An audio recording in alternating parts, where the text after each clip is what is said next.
नमस्कार साथियों, स्वागत है आप सभी का संस्कृत की इस ऑनलाइन कक्षा में। कक्षा प्रारंभ करने से पहले मैं आपको एक सूचना देना चाहता हूँ। सूचना यह है कि इस वीडियो जो कक्षाएं मैं ले रहा हूँ, इन कक्षाओं को आप उन बच्चों से शेयर करिए जैसे जो बच्चे 5वीं से 10वीं कक्षा के अंतर्गत हैं और वो संस्कृत विषय उन्होंने ले रखा है या फिर उनके विद्यालय में संस्कृत विषय के रूप में पढ़ाई जाती है। वो लोग क्या है कि संस्कृत से बहुत ज़्यादा डरे रहते हैं और संस्कृत के टीचर प्रायः स्कूल में उतने अच्छी तरह से पढ़ाई नहीं करवाते हैं। तो आप इन कक्षाओं को उन बच्चों से शेयर करिए। ये लगभग 2 महीने के अंदर लगभग 50 से 60 कक्षाएं हैं। ये इन कक्षाओं को पढ़ने के बाद जो बच्चे रहेंगे उनके अंदर से संस्कृत के प्रति जो भय है वो बाहर निकल जाएगा। ठीक है, आप लोग जरूर शेयर करिएगा। आइए अपनी कक्षा को शुरू करते हैं। आज का हमारा टॉपिक है वर्णमाला, संस्कृत वर्णमाला। संस्कृत जो वर्णमाला है उसमें 63 अक्षर होते हैं और इसमें जो स्वर होते हैं, अभी इनकी स्वर की गणना मैंने यहाँ लिख दी 22, लेकिन मुख्यतः 9 ही स्वर होते हैं। अ, ई, उ, री, ऋ, ए, ऐ, ओ, औ। ये 9 ही स्वर होते हैं मुख्य। बाकी तो इनके भेद बन गए, जैसे अकार का दीर्घ स्वर हो गया आ, अकार का प्लुत स्वर हो गया अ, इकार का दीर्घ स्वर हो गया ई, इकार का प्लुत स्वर हो गया ई। ठीक है, लेकिन मुख्य स्वर 9 ही होते हैं। आइए सबसे पहले हम इनका पाठ कर लेते हैं।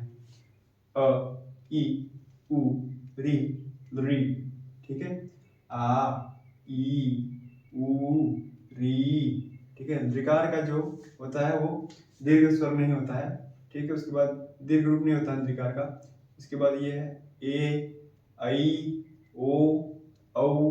ठीक है, उसके बाद आकार का प्लुत स्वर अ, ई, उ, री, ऋ, ए, ऐ, ओ, औ। ठीक है, व्यंजन देख लेते हैं। क, ख, ग, घ, ङ।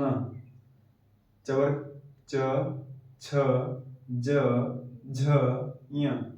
टवर ट, ठ, ड, ढ, ण। तवर त, थ, द, ध, न। पवर्ग प, फ, ब, भ, म। ये अंतस्थ अक्षर है, अंतस्थ व्यंजन है। य, र, ल, व। ये ऊष्म व्यंजन है। श, ष, स, ह। ठीक है, ये अयवा है, इनको अक्षरों या शब्दों के अंदर मिला के ही इनका उच्चारण किया जा सकता है। ठीक है, सबसे पहले हम स्वरों को देखते हैं। स्वरों के लिए संस्कृत में एक परिभाषा है, स्वयं राजन्त इति स्वराः। जो जिनका उच्चारण मतलब जो अपने ऊपर राज करते हैं, स्वयं राज्य करते हैं, या फिर जिनका उच्चारण स्वयं अपने आप बिना किसी सहायता के हो जाता है, उन्हें स्वर कहते हैं। जैसे अ हो गया, ई, उ, रे, ऋ। अब इसमें स्वरों के भी 3 भेद है, स्वर, ह्रस्व स्वर, दीर्घ स्वर और प्लुत स्वर। ये भेद किस प्रकार से हैं, तो इनके उच्चारण में जो समय लगता है उसके लिए इनका भेद हो गया। ठीक है, जैसे जब हम एक बार पलक झपकाते हैं, ठीक है, एक बार पलक झपकाने में जितना समय लगा है उतने काल में जो अक्षर बोले जाते हैं वो ह्रस्व स्वर हो जाते हैं। अ, ई, उ, री, ऋ।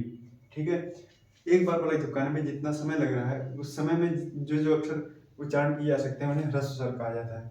दीर्घ स्वर 2 बार पलक झपकाने में जितना समय लग जाता है, ठीक है, सामान्यतः 2 बार पलक झपकाने में जितना समय लग जाता है उतने समय में जिन वर्णों का उच्चारण होता है उन्हें हम दीर्घ स्वर कहते हैं। जैसे आ, ई, उ, री।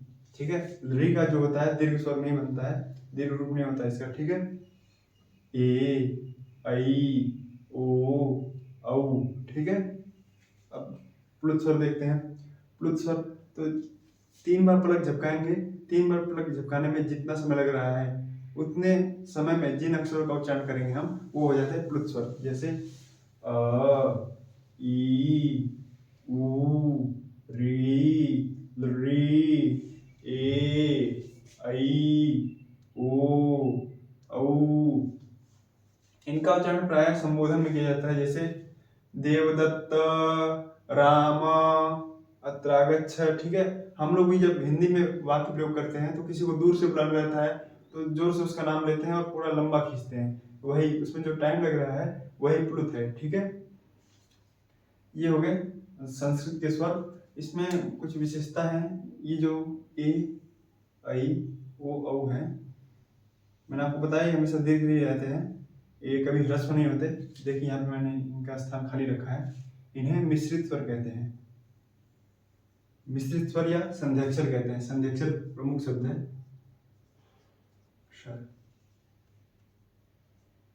संध्याक्षर, जिन अक्षरों में संधि हुई है उन्हें संध्याक्षर कहते हैं या इन्हें मिश्रित स्वर कहते हैं।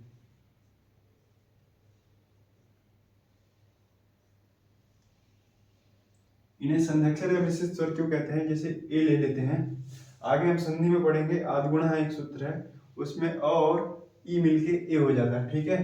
तो जो ए बना है मुख्यतः इसमें दो अक्षर का उच्चारण पाया जाता है, दो स्वरों का, अ और ई। जब हम इनको जल्दी जल्दी बोलने का प्रयास करेंगे आई आई आई आई आई, तो ए का उच्चारण निकलने लगता है, ठीक है। फिर इसी प्रकार से आई देख लेते हैं।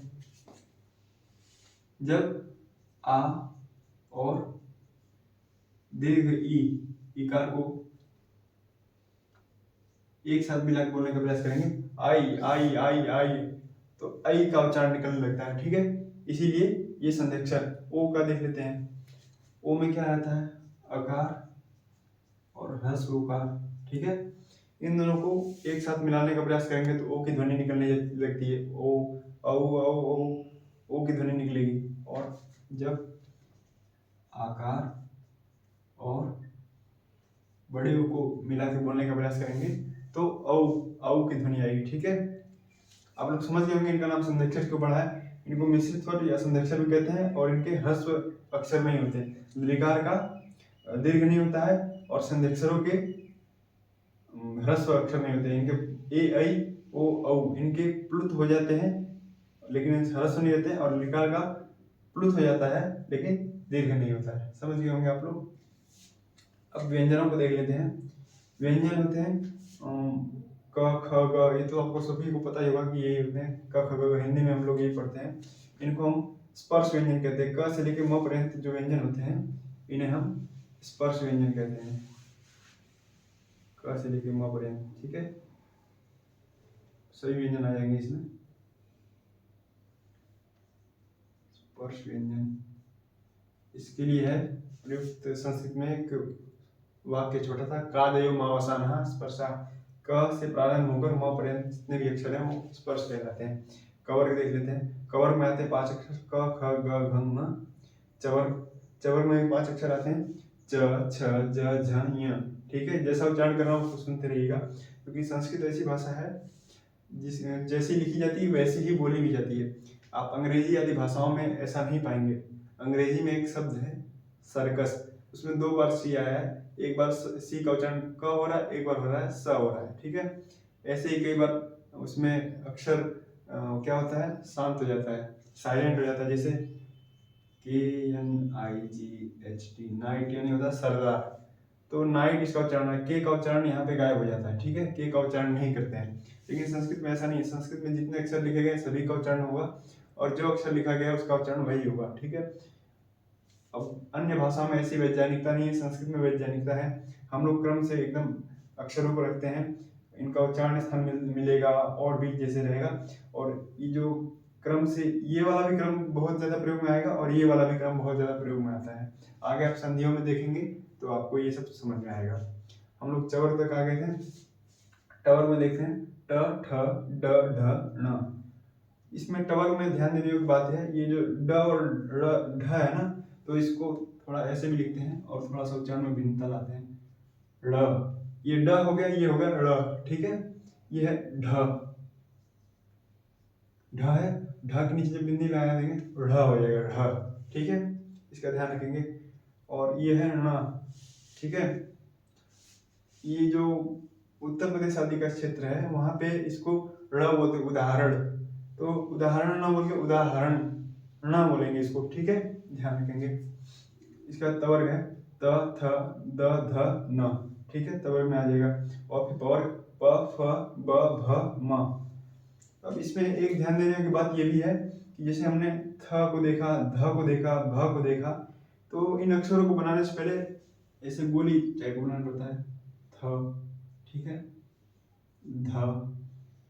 तो इसमें जो शिरोरेखा है उसको लगाते समय ध्यान देंगे कि शिरोरेखा लगाने के बाद यहाँ बीच में जो खाली स्थान है उसको खाली छोड़ना है।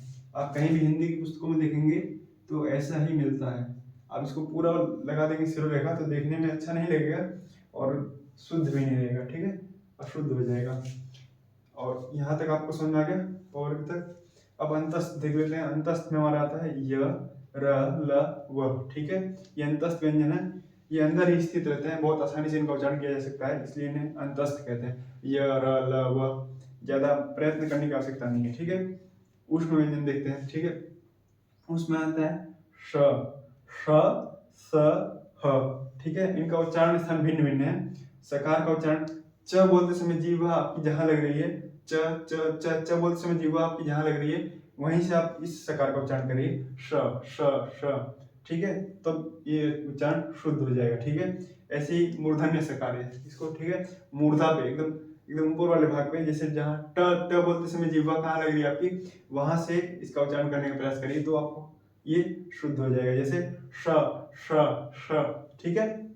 और ये दंत सकार, प्रायः हम सभी सकारों को दंत सकार में ही बोलते हैं, कोई इनमें भिन्नता नहीं रहती है। ये वाला श बोलना हो तो भी स बोलते हैं, ये वाला श बोलना हो तो भी स ही बोलते हैं, ठीक है। इसका तो सभी को, सबको इसका उच्चारण आता है। इसके लिए मैं बताता हूँ, त बोलते समय जहाँ जिह्वा लग रही है ऊपर वाले दांत के नीचे वाले भाग में, वहां से इसका उच्चारण एकदम शुद्ध हो जाएगा, स स स, ठीक है। उसके बाद हकार है, हकार का कंठ से उच्चारण करते हैं, ह, ठीक है, एकदम कंठ स्थान से। तो आपको व्यंजन समझ में आगे होंगे। ये हमारे अयोगवा है, विसर्ग, इस चिन्ह को कहते हैं विसर्ग, ठीक है। विसर्ग कहते हैं, जैसे राम, राम के पीछे जो विसर्ग रहता है उसको विसर्जनी या विसर्ग कहते हैं। ये है जिह्वा मूली है। ये वाला चिन्ह जब आपको क या ख से पहले मिले, ये इतना आवश्यक नहीं आपके लिए, लेकिन सामान्य जानकारी के लिए मैं दे देता हूँ आपको। जब ये चिन्ह क और ख से पहले मिले तो इसको जिह्वा मूली कहेंगे, ठीक है। उसके बाद ये वाला चिन्ह, यही सेम ही चिन्ह है, प और फ से पहले मिले, ठीक है। प और फ से पहले मिलेगा तो क्या हो जाएगा, उपध्मानी, ठीक है। ये अनुस्वार है, आपको मिलता है, जैसे प्रशंसा शब्द है, शंका शब्द है, ठीक है, जो ऊपर बिंदी रहती है उसी को अनुस्वार कहते हैं, ठीक है। और इन्हें अयोगवा तो कहते हैं, ये 8 सभी के सभी अयोगवा हैं, लेकिन ये नीचे वाले जो 4 हैं ये क्या है, यम भी कहलाते हैं।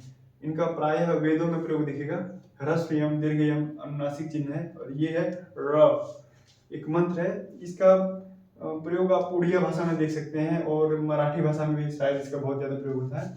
इसका र उच्चारण करते हैं, ल और र मिलाकर र, अग्निमीळे पुरोहितम, यह है ऋग्वेद का प्रथम मंत्र, उसमें इसका प्रयोग किया गया, अग्निमीळे पुरोहितम यज्ञस्य देवमृत्विजम होतारम रत्नधातम, ठीक है। वहां इसका आपको प्रयोग देखने को मिल जाएगा। तो संस्कृत वर्णमाला में कुल 63 वर्ण होते हैं, 63 वर्ण, ठीक है।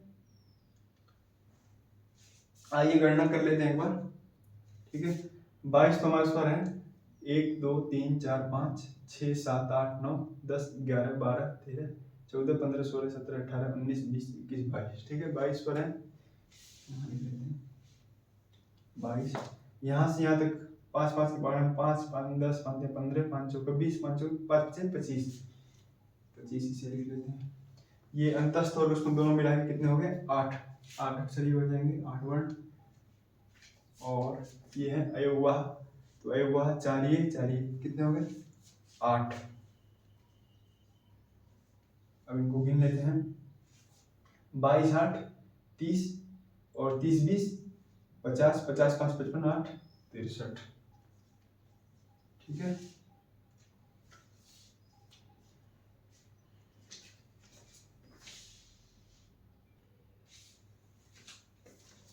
मैंने आपको 22 स्वर गिनवाए हैं, लेकिन मुख्य स्वर 9 ही होते हैं। कभी भी प्रश्न पूछे परीक्षा में कि स्वर कितने हैं संस्कृत में, तो 9 ही होते हैं, अ ई उ ऋ ए ऐ ओ औ।